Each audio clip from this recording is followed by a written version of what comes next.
자, 안녕하세요. 치킨스탁TV입니다. 저는 항상 미래에 대한 고민이 많습니다.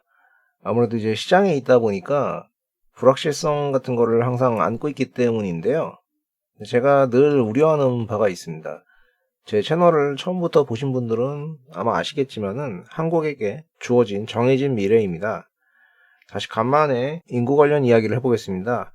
최근 국가에서 나온 인구 통계표가 새로 좀 업데이트 되기도 했고요. 제가 늘 답 안 나오지만 고민하는 주제이기도 하죠. 일찍이 영국의 인구학자 토머스 말서스는 인구의 증가세가 식량의 생산량 수준을 넘어서서 세상에 버틸 수 없을 것이라는 주장을 펼친 적이 있죠. 다행히 생산성은 향상이 되면서 그의 이론은 틀린 것으로 나타났죠. 최근에는 인구 자체가 오히려 뛰어난 자원이라고 구분이 되고 있는 상황이기도 합니다. 반면 조금 된 사람이긴 하지만 해리 덴트라는 인구학 기반 비관론자가 있는데요. 이분은 본인의 히트작인 버블붐이라는 책에서 인구가 감소하면서 필연적으로 경제 위기가 발생할 거라는 주장을 하고 있습니다. 이분처럼 막 종말론적으로 엄청 단기간에 다 망한다 이런 거는 아닌 걸로 나타나고 있지만 주요 국가들의 인구 감소에 대해서 우려하는 이야기는 계속 나오고 있는 것은 사실입니다.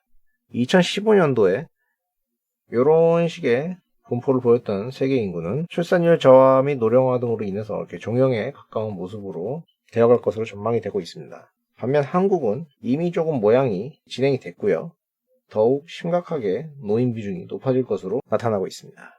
2020년 올해에 우리나라의 인구는 사상 첫 감소를 하게 됩니다. 그 이유는 당연하게도 해마다 출생아 수가 감소하기 때문이죠. 매월 감소를 하고 있는 상황이고요. 이제 2020년 8월까지 했을 때 그 추이가 계속해서 이어지고 있어서 결과적으로 연간 30만 명 이하로 출생아 수는 떨어질 것으로 전망이 되고 있습니다. 세계와 한국의 합계 출산율을 평균 낸 것을 보면은 우리나라는 15년 당시에 1.23이었는데 이는 이미 유럽과 북아메리카 같은 서구권 국가들과 비교했을 때도 이미 최저 레벨이었지만 더 떨어지게 되어가지고요. 20년 기준으로는 1.1로서 북한보다도 못한 수준이고 이는 추산 가능한 198개국 중 198위로 전 세계 꼴찌 수준입니다. 저만 하더라도 그간 출산율이 떨어져가지고 OECD에서 제일 낮다 이 정도는 알고 있었는데 전 세계 꼴찌, 좀 충격입니다. 또한 잠재 부모가 될 수 있는 혼인 건수 같은 경우도 해마다 계속해서 감소하고 있는 상황이죠. 17,000쌍 정도 매년 감소하고 있는데 올해 또 코로나 등등 이슈도 포함해가지고 계속해서 이렇게 떨어지고 있는 상황입니다. 2분기 때 이미 10,000쌍이 줄었고요. 이거는 코로나 영향 좀 있다고 보이고 근데 3분기 때도 계속 감소하고 있는 상황이고요. 자, 애도 안 낳고 결혼도 안 하는 이 추이가 계속되면은 필연적으로 생산 인구의 감소가 나타나게 되겠죠. 감소가 시작이 되었는데요. 2030년 정도부터 해가지고는 전 세계의 생산 연구 대비 내국인 기준으로 급격하게 생산 인구가 감소할 것으로 보고 있습니다. 여기 떨어집니다. 자, 이는 과거의 일본하고도 비슷한 모습인데요. OECD에서 최근에 한 말을 따르면은 종전에 2.7% 정도였던 우리나라의 잠재 출산율이 2.5로 올해 떨어뜨렸고 이게 더 떨어질 걸로 이제 계속 보고 있는데 외환위기 겪었던 이제 IMF 때 5%대였잖아요. 높았던 잠재 성장률이 불과 이제 20년 사이에 절반 수준으로 떨어졌고 그거에 대한 주 원인은 생산인구 감소에 따른 생산성 증가세 둔화로 보고 있습니다. OECD 쪽에서는 이제 한국의 고령화 속도는 전 세계에서 가장 빠른 속도로 진행 중이며 인구 구조에 따른 노동 공급의 감소는 잠재적으로 추가적인 성장률 하락, 재정 부담 등의 문제를 만들 것으로 분석하고 있습니다. 노동 공급이 줄어드는 직접적인 영향뿐만 아니라 총 수요가 감소하는 간접적인 영향도 부가적으로 따라오는 문제가 되죠.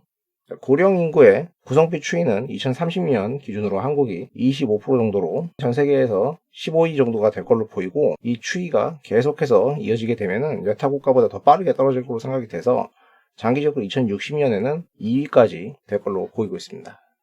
계속해서 증가하는 국가들 중에서 이게 그래도 좀 큼직큼직한 국가들 있는 반면에 우리는 좀 되게 작은데 그렇게 되고 있으니까 더 체감적으로 크게 느껴지겠죠. 그리고 말씀드린 대로 이미 고령화 사회에 들어섰고 그 속도가 전 세계 평균 대비 정말 가파른 속도로 올라가고 있는 그림입니다. 생산 연령 인구 100명당 부양 인구 유소년 인구에다가 노인 인구 더해가지고 요거를 계산한 건데요. 총 부양비는 39.8, 100명당 39.8명을 부양해야 되는데 20년 뒤 40년에는 80명 정도를 부양해야 됩니다. 유소년 같은 경우에는 큰 변화가 없거든요. 노인들만 급속도로 증가하고 있죠. 거의 폭증하는 수준입니다. 우리나라의 부양비 같은 경우에는 15년에는 그래도 전 세계에서 양호한 수준이었는데 60년쯤 되면은 진짜 전 세계 탑 오브 탑이 되는 것으로 보고 있습니다.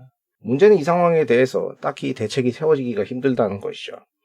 우리나라의 중위권 연령은 이미 48.5세 부근이고요. 해마다 높아져 가고 있습니다.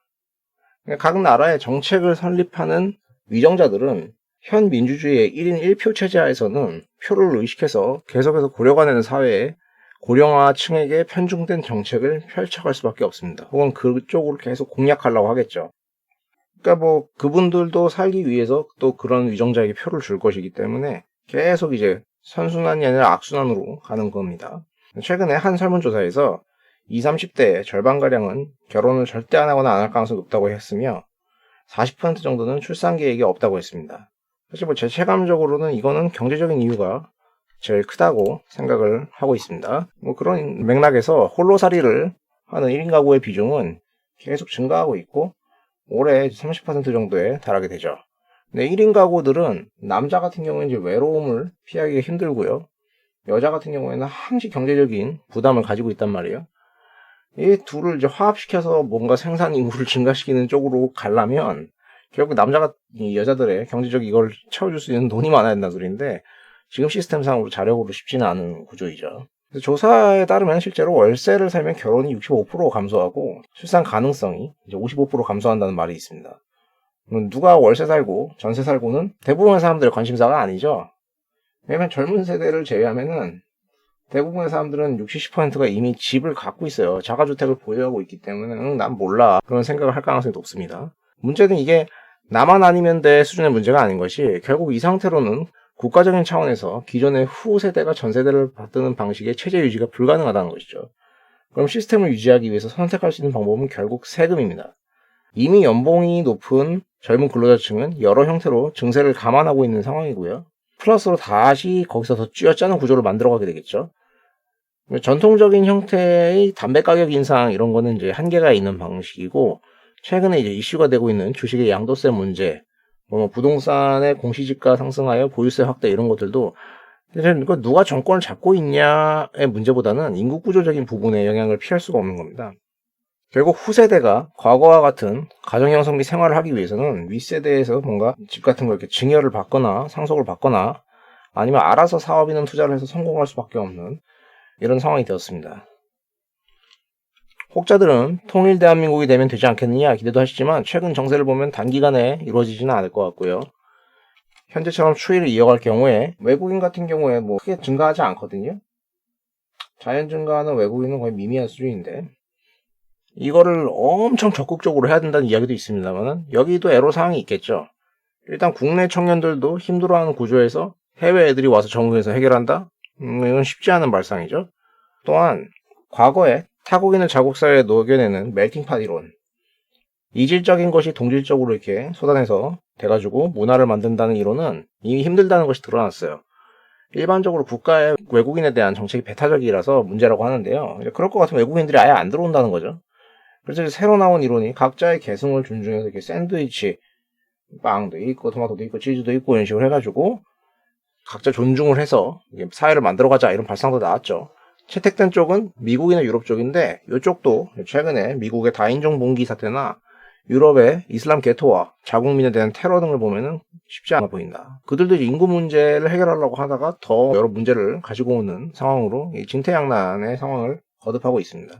이런 배경에서 현실적으로 기업가들은 부족해지는 노동력에 대비해서 로봇 서비스나 스마트 팩토리나 자율주행차 같은 이른바 4차 산업혁명으로 비용을 절감하려고 할 건데 이게 만약에 제대로 되기 시작하면 우리 개개인의 삶의 혜택보다는 노동자들이 필요 없어질 가능성이 더 높아 보이죠. 그렇다고 러다이트 운동해가지고 기계를 다 때려부술 것도 아니죠. 자본가들만 좋은 거예요. 로봇 같은 경우에는 로봇셀을 왕창 때리거나 하지 않는 이상은 사회 빈익빈 부익부 같은 사태가 더욱더 심해질 것으로 생각을 하고 있습니다. 또한 현재 우리가 겪고 있는 전 세계적인 코로나 사태는 이미 사회에서의 빈부격차를 확대시키고 있는 것으로 나타나고 있습니다. 이런 와중에도 벌써 2020년이 지나가고 있고 21년이 오겠죠.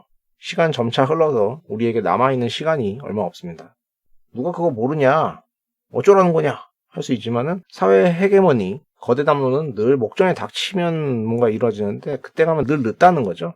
시스템이 우리를 다 책임져 주지 못하고 책임질 생각도 없기 때문에 결국에는 각자 알아서 자신의 엣지를 형성하고 살 길을 찾아가야 되는 구조가 되었다는 말씀을 드리는 겁니다.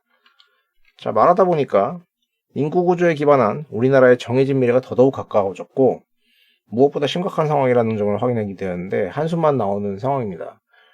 그래도 아무것도 안 하고 기다리는 자세보다는 되는 데까지 열심히 다른 것들을 개발하면서 노력하는 수밖에 없다고 생각을 하고요. 시간은 지금도 흐르고 있는데 다들 하는 말이지만 이제 와서 보니까 젊은 시절에 시간을 무의미하게 사용한 부분이 늘 아쉬움으로 남습니다. 앞으로는 저도 생존에 걸린 문제를 직면해 갈 것이기 때문에 보다 더 치열하게 살아갈 수밖에 없을 겁니다. 물론 제가 선택할 수 있는 방법은 그간 제가 밥을 먹고 살았던 투자 분야 쪽에서 엄청 크게 벗어날 수는 없겠죠. 여러분들도 각자가 잘하시는 부분에서 어떤 형태로든 미래를 준비하시면서 그 과정에서 행운을 빌겠습니다. 자, 오늘도 시청해주셔서 감사드리며 영상이 도움되셨다면 구독과 좋아요를 부탁드리겠습니다.